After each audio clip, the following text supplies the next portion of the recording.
Pemirsa, kendati wabah pandemi virus corona COVID-19 masih melanda, iklim investasi di Buleleng tak terpengaruh.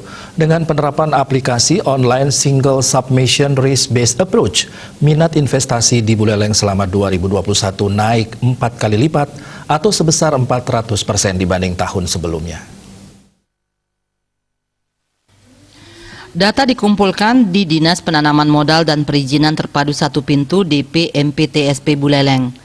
Nilai investasi di Buleleng di 2021 tercatat sekitar 10,507 triliun rupiah. Jumlah ini jauh di atas target Badan Koordinasi Penanaman Modal BKPM Pusat sebesar 891,715 miliar rupiah.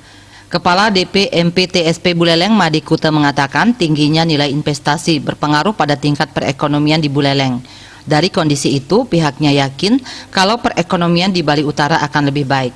Ia menyebutkan BKPM telah menetapkan target terhadap 8 sektor, yakni industri besar, perikanan, properti, pariwisata, perdagangan, usaha kecil menengah, kesehatan, dan jasa. Nilainya sebesar 1,273 triliun rupiah.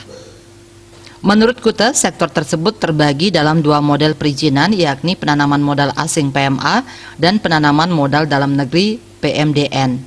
PMDN ditarget 891,715 miliar rupiah, realisasi 9 triliun rupiah lebih. Sementara sektor PMA dibebankan target sebesar 380 miliar rupiah dan realisasinya 321 miliar rupiah lebih, sehingga realisasi di tahun 2021 sebesar 10,57 triliun rupiah.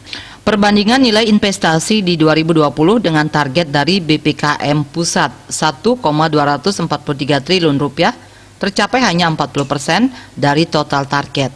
Rinciannya, PMDN realisasi 363 miliar rupiah lebih, dari PMA 197 miliar lebih. Ada kenaikan signifikan sebesar 400%. Ini artinya investor melirik Buleleng sebagai daerah sangat layak untuk berinvestasi. Sektor terbesar yang memberikan sumbangan investasi dari industri besar dengan adanya penambahan kapasitas PLTU Cerukan Bawang. Memasuki 2022 ini, DP MPTSP dikatakannya telah menyiapkan pengembangan sektor perikanan. Mengingat sektor ini punya peluang untuk berkembang seiring perbaikan ekonomi, DP MPTSP telah berkoordinasi dengan sejumlah organisasi perangkat daerah OPD agar bersinergi untuk memberikan kemudahan izin investasi. Pihaknya yakin nilai investasi ini akan terus naik seiring dengan perbaikan sistem melalui proses sistem OSS. Kelemahan akan dievaluasi dan dikoordinasikan dengan OPD terkait. Mudiarte, Bali Pos melaporkan.